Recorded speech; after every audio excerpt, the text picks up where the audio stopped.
अभिनव ने जब अनन्या के हंसने की आवाज सुनी तो उसने धीरे से कमरे का दरवाजा खोल दिया और धीरे से कमरे के अंदर चला आया। तब उसने देखा कि अनन्या किसी से फोन पर बात कर रही थी।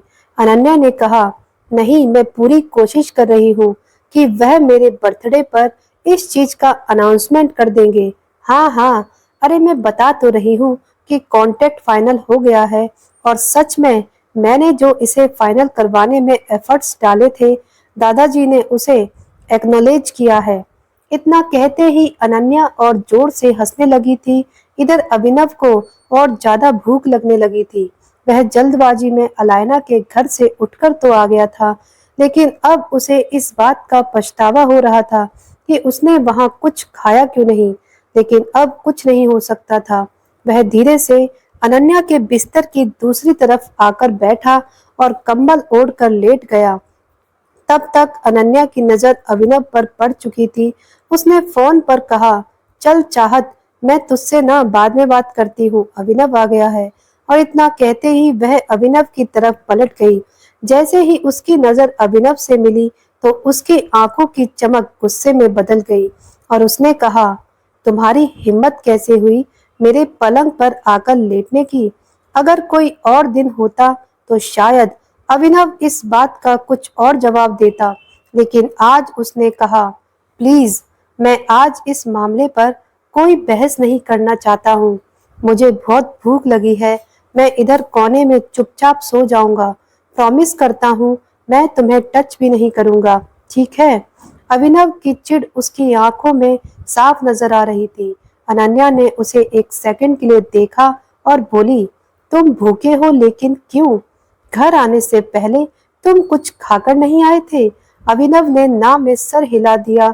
अनन्या ने एक गहरी सांस ली और बोली, ओह हाँ, तुम कहाँ से खाओगे? तुम्हें तो अकरम सर ने जो एडवांस दिया था उसे तुमने सूट खरीदने में उड़ा दिया था। खाने से ज्यादा तुम्हारे लिए अच्छा लगना ज्यादा जरूरी था। क्या होगा तुम्हारा अभिनव? अब अभिनव ने पूछा, मेरा जो होगा वह हो जाएगा, पर अभी अगर तुम्हारा हो गया हो तो मैं सो जाऊं। उसकी चिढ़ बढ़ती ही जा रही थी। इससे पहले कि वह सो पाता, अनन्या ने कहा, तुमने किसी मेट से कहा कि तुम्हें भूख लगी है या तुम ऐसे ही भूखे मरना पसंद करोगे? तुम्हें क्यों मेरी इतनी चिंता हो रही है? अभिनव ने ताना मारते हुए पूछा। अब अनन्या ने अपनी जगह पर खड़े होकर कहा, मुझे चिंता, और वह भी तुम्हारी? मुझे तुम्हारी कोई चिंता नहीं हो रही। अगर तुम भूखे मरे तो इसमें नुकसान तुम्हारा ही होगा और तुम्हारे मरने पर मुझे बुरा लगेगा, क्योंकि मैं तुम्हें सिर्फ अपनी जिंदगी से बाहर करना चाहती हूँ, इस दुनिया से नहीं। चलो उठो और मेरे साथ आओ। अनन्या की बात सुनकर अभिनव हैरान था। उसे समझ नहीं आ रहा था कि अनन्या उसे कहाँ ले जा रही थी। इतने में अनन्या ने उसे चलने का इशारा किया तो अभिनव उसके पीछे पीछे चलने लगा था। अनन्या का उसे इस तरह से ले जाना अभिनव को अजीब लग रहा था।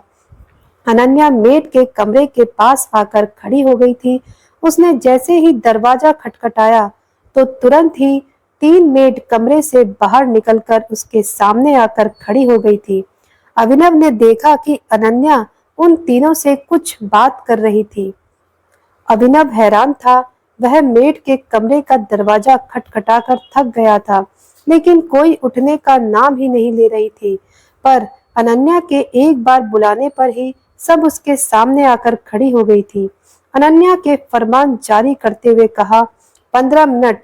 अगर 15 मिनट से 1 मिनट भी ऊपर गया तो मैं एक आदमी को भूखा मरने के जुर्म में तुम तीनों को जेल भिजवा दूंगी। अभिनव को उसका यह रूप देखकर हंसी आ रही थी। अनन्या की बात सुनते ही तीनों मेड तुरंत किचन में दाखिल हो गई थी। जैसे ही अनन्या अभिनव के पास से निकलने वाली थी तो इतने में अभिनव ने कहा, थैंक यू। अनन्या ने कहा, मैंने जो तुम्हारे लिए किया उससे अगर तुम सच में ग्रेटफुल फील कर रहे हो और मेरे लिए कुछ करना चाहते हो तो प्लीज जल्द से जल्द इस शादी को खत्म करो। और अनन्या यह कहकर वहां से निकल गई। यह सुनकर अभिनव के चेहरे पर मुस्कान आ गई थी। वह अनन्या को चुड़ैल समझता था, लेकिन आज उसे एहसास हुआ कि अनन्या में भी इंसानों वाली कुछ तो बात थी। अगली सुबह अनन्या अपने कमरे पर जाने के लिए तैयार हो गई थी। अभिनव सोने में देरी हो गई थी क्योंकि उसे खाना 15 मिनट में नहीं बल्कि 1 घंटे में मिला था। अभिनव चाहता तो वह उन सभी मेड की शिकायत कर सकता था, लेकिन उसने अपने आप को रोक लिया था। जैसे ही अभिनव की नींद खुली तो उसने देखा कि अनन्या महंगी सी ड्रेस पहने तैयार हो चुकी थी। अभिनव ने उसे देखकर कहा, गुड मॉर्निंग। अनन्या ने अपना मेकअप ठीक करते हुए अभिनव को फटकारा और कहा, तुम्हारे लिए होगी गुड मॉर्निंग, मेरे लिए नहीं है। यह कोई टाइम है आदमी के उठने का। अब अभिनव के लिए फिर से उसकी मॉर्निंग बैड हो गई थी। कल रात जो कुछ भी हुआ उसके बारे में वह अनन्या से कुछ नहीं कहना चाहता था। वह बिस्तर से उठा और बाथरूम चला गया। उसे भी जल्द से जल्द ऑफिस पहुंचना था। अब वह तैयार होकर कमरे से बाहर आया तो उसने देखा कि सारा परिवार डाइनिंग टेबल पर नाश्ता करने के लिए बैठ चुका था। अभिनव इसी बात से खुश हो गया कि वह भी उन लोगों के साथ खाने बैठ सकता है। आज सनी भी उन लोगों के साथ बैठकर नाश्ता कर रहा था। जैसे ही शनि की नजर अभिनव पर पड़ी तो उसने हंसते हुए कहा, अरे देखो जरा, जिया जी आ गए। अभिनव सनी को वहां देखकर हैरान हो गया।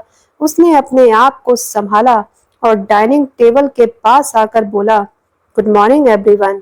सभी ने बड़बड़ाते हुए कहा, मॉर्निंग। तभी सनी ने अभिनव के कपड़ों पर तंज करते हुए कहा, क्या बात है, ससुराल में आते ही जीजा जी तो झोपड़पट्टी से लग्जरी फ्लैट हो गए। यह सूट तुमने इसे खरीद कर दिया है ना अनन्या? अभिनव ने ऑफिस जाने के लिए सूट पहना हुआ था। यह बात सुनकर अनन्या को गुस्सा आ गया। वह जितनी नफरत अभिनव से करती थी उससे ज्यादा नफरत उसे सनी से थी। उसने कहा, जब हम खाने के लिए बैठे हो तो किस तरह की और किस तरह से बात करते हैं इसका तुम्हें अंदाजा नहीं है? इतने में शर्मिला ने बीच में आते हुए कहा, अनन्या, वह गलत क्या कह रहा है? वह चाहती थी कि सनी अभिनव का और ज्यादा मजाक उड़ाए, लेकिन इससे पहले कि सनी कुछ कह पाता अनन्या ने कहा, यह कोई बात नहीं होती मॉम, इसने बहुत गलत बात की है। मैंने अभिनव को कोई सूट नहीं दिलाया है। मैं क्यों इसे सूट दिलवाने लगी? वह खुद काम कर रहा है, खुद कमा रहा है। जब अनन्या यह सब कह रही थी तब अभिनव उसका चेहरा बहुत ध्यान से देख रहा था। वह देख पा रहा था कि अनन्या के एक्सप्रेशन बदल गए थे। अनन्या को सनी के ऊपर बहुत गुस्सा आ रहा था क्योंकि आज परिवार में जिस जगह पर अनन्या को होना चाहिए था उस जगह पर सनी आकर बैठ गया था। सनी ने अभिनव की तरफ देखा और बोला, अच्छा तो चलो बताओ कि तुम कितना कमा लेते हो? इससे पहले कि अभिनव उसकी बात का कोई जवाब देता, अनन्या ने अभिनव की तरफ देखते हुए कहा, तुम्हें इस सब में पढ़ने की जरूरत नहीं है अभिनव। दादाजी, हमें काम पर जाने के लिए देर हो रही है, चलते हैं। अभिनव ने हैरान होते हुए कहा, और अनन्या को देखने लगा। अनन्या ने भी अभिनव को देखा और हाँ में सिर हिलाते हुए बोली, चलो। उसकी आवाज सुनकर लग रहा था कि वह काफी जल्दी में है। ऐसे में अभिनव भी अपनी जगह से खड़ा हुआ और अनन्या के पीछे निकल पड़ा। जैसे ही वह दोनों घर से बाहर आए तो इतने में अनन्या बीच में रुकी और बोली, मैंने तुम्हें बचाया है इसलिए तुम्हें मुझे थैंक्स बोलने की जरूरत नहीं है। असल में मैंने तुम्हें नहीं, अपने आप को बचाया है। चलो मेरे साथ, मेरी गाड़ी में आ जाओ, मैं तुम्हें छोड़ दूंगी। अनन्या के यह बोल सुनकर तो अभिनव के पैरों के नीचे से जमीन ही खिसक गई थी। उसने कहा, क्या तुम मुझे छोड़ोगी? अनन्या ने कहा, अगर तुम्हें नहीं आना तो मत आओ, कोई जबरदस्ती नहीं है, और अपनी गाड़ी की तरफ बढ़ने लगी। अभिनव उसे देखकर मुस्कुराया और उसके पीछे पीछे जाने लगा।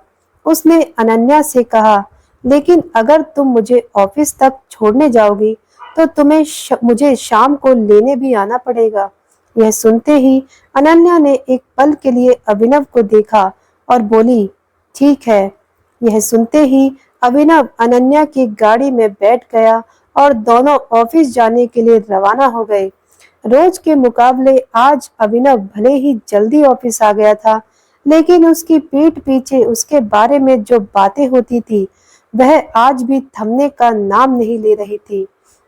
बहुत से लोग यही कयास लगा रहे थे कि आखिर मैनेजर अभिनव के साथ क्या करने वाला था। अभिनव लिफ्ट के पास आकर खड़ा हो गया था, जो कि पहले से भरी हुई थी। इससे पहले कि लिफ्ट का दरवाजा बंद होता और वह ऊपर जाती, अभिनव उसमें चढ़ चुका था। जैसे ही वह अंदर आया तो इतने में उसके पीछे किसी ने फुसफुसाते हुए कहा, देख रहे हो इसकी बहादुरी। इतने में अभिनव को जैनी की आवाज सुनाई दी, गुड मॉर्निंग अभिनव जी, कैसा रहा कल आपका दिन। वह भी लिफ्ट में अभिनव के साथ ही थी और उसे देखकर मुस्कुरा रही थी। अभिनव ने उसे देखा और बोला, बहुत बढ़िया, तुम्हारा दिन कैसा था। मेरा भी बहुत बढ़िया था, जैनी ने कहा और मुस्कुराने लगी। कुछ देर बाद लिफ्ट का दरवाजा खुला और अभिनव लिफ्ट से बाहर निकलकर अपने कैबिन की तरफ बढ़ने लगा।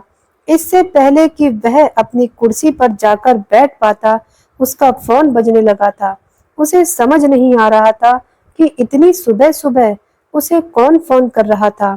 उसने फोन उठाया और बोला, हेलो गुड मॉर्निंग, मैं एके प्राइवेट लिमिटेड का मैनेजर बात कर रहा हूँ। अभी के अभी मेरे ऑफिस में आओ। उधर से एक आदमी ने भारी सी आवाज में कहा और बिना अभिनव का जवाब सुने फोन काट दिया। अभिनव ने भी फोन रखा और उठकर मैनेजर के केबिन की तरफ बढ़ने लगा। वह मैनेजर के केबिन के बाहर पहुंचा और दरवाजा धीरे से खटखटा दिया। दरवाजा खटखटाने के बाद उसने कहा, हेलो, मैं अभिनव गढ़वाल और मैं। इससे पहले कि वह अपनी बात पूरी कर पाता, उधर से एक लड़की ने कहा, जो कहना है अंदर आकर कहो। अभिनव जब अंदर आया तो उसने देखा कि वहां एक लड़की खड़ी थी और वह कोई और नहीं बल्कि कामिनी थी। अभिनव उसे देखते ही समझ गया था कि कामिनी मैनेजर की सेक्रेटरी थी। कामिनी की आंखों में अभिनव को इस बात का घमंड भी नजर आ रहा था। अभिनव यही सोच सोच कर मन में हंस रहा था कि अगर कामिनी को पता चल जाता कि वह टाइगर है, तब वह कैसे रिएक्ट करती। अभिनव एक पल के लिए इस ख्याल के साथ दरवाजे के पास खड़ा रहा और फिर उसे धीरे से बंद करके मैनेजर की तरफ बढ़ने लगा। अभिनव ने मैनेजर से बहुत शालीनता के साथ कहा, गुड मॉर्निंग। मैनेजर ने उसे एक पल के लिए घूरते हुए देखा और आखिर में बोला, मुझे ये फॉर्मेलिटी पसंद नहीं है, सीधा पॉइंट पर आता हूँ। तुम्हें क्या लग रहा है हमने यह कंपनी मजाक करने के लिए खोली हुई है। यह सुनते ही अभिनव ने अपनी पलक झपकाते हुए कहा, मैं समझा नहीं। मैनेजर ने फिर से अभिनव को एक पल के लिए घूरा और बोला, अच्छा, अभी समझाता हूँ। इतना कहते ही उसने अपनी टेबल के ड्रॉअर में से हाथ डाला और उसमें से एक एनवलप बाहर निकालकर अभिनव की तरफ बढ़ा दिया। अभिनव ने एनवलप अपने हाथ में लिया और उसे खोलकर देखने लगा। उसने देखा कि इसमें एक लेटर था। अभिनव ने उस लेटर को पढ़ा और फिर हैरान होकर मैनेजर की तरफ देखते हुए बोला, आप मुझे नौकरी से निकाल रहे हैं। यह सुनते ही मैनेजर के चेहरे पर मुस्कान आ गई और वह बोला, क्या बात है, मुझे तो लगा था तुम्हें पढ़ना भी नहीं आता होगा, लेकिन अच्छा है कि तुमने यह सब खुद ही पढ़ लिया। मैं अपने मुंह से नहीं कहना चाहता था, लेकिन तुम्हारी मनमानी हद से ज्यादा बढ़ गई थी, इसलिए मुझे तुम्हें निकालना पड़ रहा है। तभी अभिनव ने कहा, तुमने इसके बारे में अकरम को बताया। अभिनव के मुंह से अकरम का नाम इस तरह सुनकर मैनेजर हैरान हो गया था। अभिनव ने जब अकरम का नाम लिया तो मैनेजर का दिमाग खराब हो गया। उसे लगा कि अभिनव उसे अकरम के नाम से धमकाने की कोशिश कर रहा है। ऐसे में उसने कहा, उनका नाम अकरम नहीं है, अकरम सर है और मुझे ऐसे छोटे मोटे डिसीजन के लिए उनसे नहीं पूछना पड़ता। मैं इस कंपनी का मैनेजर हूँ और इतनी पावर तो मेरे हाथ में भी है कि अगर कोई बंदा काम नहीं कर रहा हो तो मैं अपने से नीचे के उस बंदे को जब चाहूं तब फायर कर सकता हूँ। यह सुनते ही अभिनव को हंसी आ गई, लेकिन उसने अपने आप को रोका और बोला, सीरियसली मैं काम नहीं कर रहा था? तुमने मुझे इसलिए फायर किया है या कामनी ने तुम्हें मेरे खिलाफ भड़काया इसलिए? तुम कहना क्या चाहते हो? मैं किसी के बहकावे में आने वालों में से नजर आता हूँ क्या? मैनेजर ने गुस्से में अपना हाथ टेबल पर पटकते हुए कहा। अभिनव ने उसे एक पल के लिए देखा और बोला, आप मैनेजर हो और मैनेजर को गुस्सा नहीं करना चाहिए, लेकिन आपने फिर भी गुस्सा किया क्योंकि मैंने सच कहा। मेरा सच आपको चुभा ना, तो फिर आपने ऐसा क्यों किया? अपने से जूनियर लड़की की बातों में आकर मुझे यह लेटर थमा रहे हो। आप इस लड़की को शायद नहीं जानते हो, लेकिन मैं इसे अच्छे से जानता हूँ। इसने हमारे कॉलेज से लोगों को भड़काने और बेवकूफ बनाने में मास्टर किया है। और इससे पहले कि अभिनव आगे कुछ कह पाता, उसने देखा कि मैनेजर गुस्से से उसकी तरफ बढ़ रहा था। वह अभिनव पर हाथ उठाने वाला था, लेकिन इससे पहले कि उसका हाथ अभिनव के गाल पर पड़ता, अभिनव ने उसका हाथ बीच में ही पकड़ लिया था। यह देख मैनेजर और ज्यादा तमतमा गया। उसने अपना हाथ छुड़वाने की कोशिश की, लेकिन अभिनव की गिरफ्त इतनी मजबूत थी कि मैनेजर की ताकत रत्ती भर भी काम नहीं आ रही थी। आखिर में उसने चिल्लाते हुए कहा, छोड़ो मेरा हाथ। अभिनव ने मुस्कुराते हुए कहा, अपना हाथ संभाल कर रखते तो मुझे इसे पकड़ने की जरूरत नहीं पड़ती। और मैनेजर का हाथ छोड़ दिया। मैनेजर ने देखा कि उसके हाथ पर लाल निशान बन गया था। उसे तेज दर्द हो रहा था। इस दर्द में उसने गुस्से से अभिनव को देखा और चिल्लाते हुए कहा, यू आर फायर, समझे तुम? भागो यहाँ से। अभिनव ने पहले मैनेजर को देखा और उसके बाद उसकी नजर उस लेटर पर पड़ी जो मैनेजर ने उसे दिया था। अभिनव ने अच्छे तरीके से उस लेटर को फोल्ड किया, फिर उसे लिफाफे में डाला और मैनेजर के मुंह पर मारते हुए बोला, मैं जा रहा हूँ। तुम्हारी कंपनी तुम्ही को मुबारक, जड़ बुद्धि कहीं के। और इतना कहकर अभिनव जोर से मैनेजर के केबिन का दरवाजा बंद कर वहां से निकल गया। वह ऑफिस से बाहर आ गया था। जब वह बाहर आया तब उसे याद आया कि उसने अनन्या से कहा था कि वह शाम को उसे ऑफिस से लेने के लिए आ जाए। अभी शाम होने में काफी टाइम था। अगर वह इस वक्त घर जाता तो सब लोगों को उस पर शक हो जाता। ऐसे में अभिनव ने एक कैब बुक की और गुड़गांव की सड़कों पर इधर से उधर घूमने लगा। और ड्राइवर ने अभिनव से पूछा, साहब यह तो बताओ कि जाना कहाँ है? तो जवाब में अभिनव ने कहा, जाना जहाँ था वहीं से तो आ रहा हूँ। ड्राइवर बोला, मैं समझा नहीं। अभिनव ने कहा, मुझे पता है, तुम गाड़ी चलाते रहो। और खिड़की से बाहर देखने लगा। उसकी नजर गुड़गांव की उन बड़ी बड़ी इमारत पर पड़ी जो रास्ते में गुजरती जा रही थी। अभिनव सोच रहा था कि उसके पिता ने जब इस गुड़गांव पर तब राज किया था जब यह सारी बिल्डिंग नहीं थी। अभिनव उस जगह पर पहुंचने के लिए बेताब था जो उसके पिता उसके लिए छोड़ कर गए थे। वह वहां अपने लिए नहीं, अपने लोगों के लिए पहुंचना चाहता था। ड्राइवर कुछ देर तक इधर से उधर गाड़ी चला ही रहा था कि अचानक उसने बीच में गाड़ी रोक दी। उसने देखा कि सड़क के बीचों बीच एक बैरिकेड लगा हुआ था। उस बैरिकेड के आसपास कुछ लोग खड़े थे जो हर गाड़ी को मुड़ने का इशारा कर रहे थे। ड्राइवर ने यह नजारा देख एक गहरी सांस ली और बोला, सर अब तो बता दो कहाँ जाना है। अगर उस पर जाना हो तो मैं राइट ले लूं और नहीं तो यू टर्न। अभिनव ने उसकी बात का कोई जवाब नहीं दिया। उसकी नजर तो दूर खड़ी उस महंगी सी गाड़ी पर टिकी हुई थी जिसका दरवाजा एक आदमी ने पकड़ रखा था। उसमें से एक लंबा चौड़ा सा आदमी आंखों पर चश्मा लगाकर बाहर आया। उसने सूट पहना हुआ था। जैसे ही वह बाहर आया तो इतने में उसके गार्ड्स उसके आसपास आकर जमा हो गए। एक आदमी ने छाता खोला और उस आदमी के सिर के ऊपर लगा दिया। उस आदमी के हाथ में मोटा शिगार था। अभिनव ठीक से उसका चेहरा नहीं देख पा रहा था। जैसे ही वह आदमी आगे एक बिल्डिंग की तरफ बढ़ने लगा तो इतने में अभिनव ने ड्राइवर से पूछा, यह आदमी कौन है? अब ड्राइवर ने अभिनव को जवाब दिया, सर, आप इनको नहीं जानते, यह है दिग्पाल छिंगावत। टाइगर के बाद अब पूरे गुड़गांव में किसी की तूती बोलती है तो वह इन्हीं की बोलती है। जैसे ही ड्राइवर ने अभिनव को यह जवाब दिया तो अभिनव की सांसें तेज हो गई। न जाने क्यों वह घबरा रहा था। यह घबराहट उसे डरा नहीं रही थी बल्कि उसे खुश कर रही थी। वह दिल से यह चाहता था कि उसे बस एक बार दिग्पाल से मिलने का मौका मिल जाए। आज उसे वह मौका मिल गया था। वह यह देखना चाहता था कि आखिर दिग्पाल दिखता कैसा है। तभी अभिनव ने कहा, ट्रिप ओवर, मैं यहीं उतर रहा हूँ। अभिनव ने कहा और गाड़ी की पिछली सीट पर पैसे रखकर कैब से बाहर निकल गया। वह सीधा उस बिल्डिंग की तरफ बढ़ता जा रहा था जहाँ दिग्पाल गया था।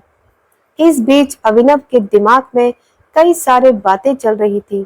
उसने जब दिग्पाल को इतने बड़े ग्रुप के साथ देखा तो उसे ख्याल आया कि अगर दिग्पाल जैसा आदमी इतने बड़े ग्रुप के साथ चल सकता है तो फिर उस दिन उसके पिता इतने बड़े ग्रुप के साथ क्यों नहीं चल रहे थे।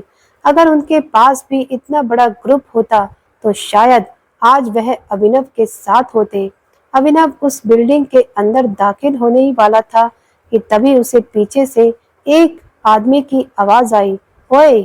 वह आदमी अभिनव को रुकने का इशारा कर रहा था, लेकिन इससे पहले कि वह अभिनव को रोक पाता, अभिनव बिल्डिंग के अंदर दाखिल हुआ और उस भीड़ में गायब हो गया। वह आदमी अभिनव के पीछे भी आया, लेकिन अभिनव को ढूंढ नहीं पाया। जब वह आदमी निकल गया तो अभिनव भी बिल्डिंग की लॉबी की तरफ बढ़ने लगा था। वह दूर से देख पा रहा था कि दिग्पाल भी लॉबी में खड़े होकर एक आदमी से बात कर रहा था। अभिनव धीरे धीरे उसके करीब जाता जा रहा था। वह उसके बहुत पास पहुंच चुका था, फिर भी वह दिग्पाल का चेहरा नहीं देख पा रहा था। दिग्पाल अभिनव को पकड़ न ले, इसलिए अभिनव ने अपनी नजर बिल्डिंग की तरफ घुमा दी थी। वह बिल्डिंग गुड़गांव की सबसे बड़ी बिल्डिंग में से एक थी। अभिनव उसे देखकर यह तजुर्बा कर रहा था कि आखिर यह बिल्डिंग थी किसकी। इस बीच उसे लॉबी में किसी के चलने की आवाज आई। अभिनव ने देखा कि एक लड़की दिग्पाल के सामने आकर खड़ी हुई और झुककर उसे सलाम किया। उसके बाद उस लड़की ने दिग्पाल से कहा, चलिए दिग्पाल सर। दिग्पाल आगे चल रहा था और वह लड़की उसके पीछे चल रही थी। दोनों आपस में कुछ बात कर रहे थे। वह अपनी बाईं तरफ बने दरवाजे की तरफ बढ़ते जा रहे थे। अभिनव ने भी उसके पीछे जाने की ठान ली थी, लेकिन इससे पहले कि वह दिग्पाल का पीछा कर पाता, इतने में एक हाथ ने अभिनव के कंधे को जकड़ लिया। जिस आदमी ने उसके कंधे पर हाथ रखा था, उस आदमी ने अभिनव से कहा, तुझे क्या लगता है तू यहाँ जासूसी करेगा और हमें पता नहीं चलेगा? अभिनव उसे देख अंदर से घबरा गया, लेकिन उसने अपनी घबराहट को अपने चेहरे पर नहीं आने दिया। इससे पहले कि अभिनव अपनी सफाई में कुछ कह पाता, उस आदमी ने अपने बाकी लोगों के साथ अभिनव को खींचकर बाहर ले जाना शुरू कर दिया था। वह उसे ले जा ही रहे थे कि तभी एक आदमी दूसरी दिशा से भागता हुआ आया। उसके कपड़े देखकर लग रहा था कि वह भी इन्हीं लोगों का साथी था। उस आदमी ने कहा, क्या कर रहे हो? छोड़ो उसे और मेरे साथ आओ। जैसे ही उस आदमी ने कहा तो अभिनव के कंधे पर से उस आदमी का हाथ हटा और वह लोग अभिनव को घूरते हुए वहां से निकल गए।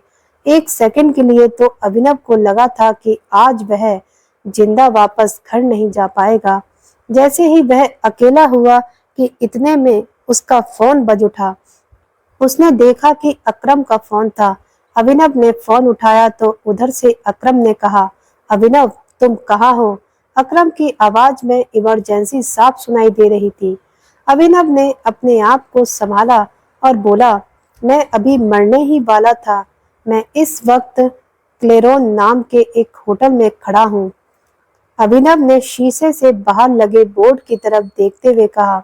जैसे ही अकरम ने अभिनव के मुंह से यह नाम सुना तो उसके होश उड़ गए। उसने कहा, तुम दिखपाल की प्रॉपर्टी में क्या कर रहे हो? तभी अभिनव ने पूछा, यह दिखपाल की प्रॉपर्टी है? अकरम ने गहरी सांस ली और कहा, देखो, अभी यह सब छोड़ो और मेरी बात ध्यान से सुनो। चुपचाप जल्द से जल्द ऑफिस आओ। मैं अभी थोड़ी देर पहले ही यहाँ आया हूँ और मुझे पता चल गया है कि यहाँ क्या हुआ है। ऐसे काम नहीं चलेगा अभिनव। अगर तुम यहाँ ऑफिस असिस्टेंट की पोस्ट पर ही काम करते रहे तो जो हम चाहते हैं वह नहीं हो पाएगा। मुझे तुम्हारी पोस्ट बढ़ानी ही पड़ेगी, वरना यह तमाशा ऐसा ही चलता रहेगा। कोई भी ऐरा गैरा आदमी तुम्हें दो बात सुनाए, यह मैं टॉलरेट नहीं कर पाऊंगा। इसलिए अब तुम्हारे पास दो चॉइस है, या तो तुम एके प्राइवेट लिमिटेड में मैनेजर की पोस्ट पर बैठो या फिर अपनी ही कंपनी में कर्मचारी बन जाओ। अभिनव ने कहा, मैं वहीं आ रहा हूँ, मिलकर बात करते हैं। अभिनव ने कहा और फोन काट दिया। वह फिर से उस दरवाजे को देख रहा था जिसमें दिखपाल दाखिल हुआ था। अभिनव का मन तो कर रहा था कि वह सीधा उस दरवाजे में घुसकर दिखपाल को देख ले, लेकिन उसने अपने आप को रोका और वहां से निकल गया। कुछ देर बाद वह एके प्राइवेट लिमिटेड के ऑफिस पहुंच चुका था। उसे कंपनी से निकाले जाने की खबर पूरे ऑफिस में आग की तरह फैल चुकी थी। ऐसे में जब सभी ने अभिनव को वापस ऑफिस में देखा तो उनकी आंखें फटी की फटी रह गईं। अब अगर इस हालत में अकरम अभिनव को फिर से अपनी कंपनी में काम पर रख लेता तो सारे कर्मचारी को यह बात समझने में देर नहीं लगती कि अभिनव और अकरम के बीच कैसा रिश्ता है। अकरम अभिनव के साथ आगे क्या करने वाला था, वह सभी लोगों की नजरें बस इसी बात पर टिकी हुई थी। अभिनव ने किसी से नजर नहीं मिलाई और सीधा अकरम के केबिन की तरफ बढ़ने लगा। अभिनव ने अकरम से पूछा, तुम्हें पता है, अगर मैं तुम्हारी कंपनी में काम करता रहा तो मेरे लिए चीज कितनी आसान होगी। वह अकरम के केबिन में लगे सॉफ्टवेयर पर बैठा हुआ था। अकरम ने कहा, मैं जानता हूँ, मैंने खुद इस बारे में बहुत सोचा, लेकिन मैं यह भी नहीं देख पाऊंगा कि कोई साधारण सा मैनेजर तुम्हारी इंसल्ट करे। मैं सभी को यह जता देना चाहता हूँ कि तुम कोई आम एम्प्लॉय नहीं हो। अकरम की आवाज में उसका दर्द साफ झलक रहा था। अभिनव ने कहा, लेकिन तुम मुझे अचानक से मेरी ही कंपनी में काम करने के लिए क्यों भेजना चाहते हो? तुमने तो मुझे कभी बताया भी नहीं कि मेरी अपनी भी कोई कंपनी है, तो फिर अब क्यों? यह सवाल सुनकर अकरम एक पल के लिए शांत हो गया। उसने एक गहरी सांस ली और कहा, मुझे अभी कुछ खबर मिली है, दिखपाल तुम्हारी कंपनी की सेक्रेटरी से मिला था। यह सुनते ही अभिनव के होश उड़ गए। उसने अकरम को घूरते हुए देखा और बोला, तुम्हारे जासूस क्लेरोन होटल के आसपास भी हैं? हाँ, मैं बस यही पता करने की कोशिश कर रहा हूँ कि हमारे ग्रुप में असली भेड़िया कौन है, और मुझे लगता है दिखपाल भी यही कर रहा होगा। मैं दावे के साथ तो नहीं कह सकता, लेकिन मुझे लगता है कि तुम्हारी कंपनी की सेक्रेटरी की दिखपाल के साथ मिली भगत है। यह सुनते ही अभिनव हैरान हो गया। आखिर कौन है ये अभिनव की सेक्रेटरी जो दिखपाल से मिली हुई है? क्या अभिनव पता लगा पाएगा उस सेक्रेटरी का? दोस्तों, आगे की कहानी पढ़ने और सुनने के लिए जुड़े रहिए आपके अपने चैनल DL हिंदी स्टोरी पर। अब मिलते हैं अगली वीडियो में अगले एपिसोड के साथ। तब तक के लिए आप सभी का बहुत बहुत धन्यवाद।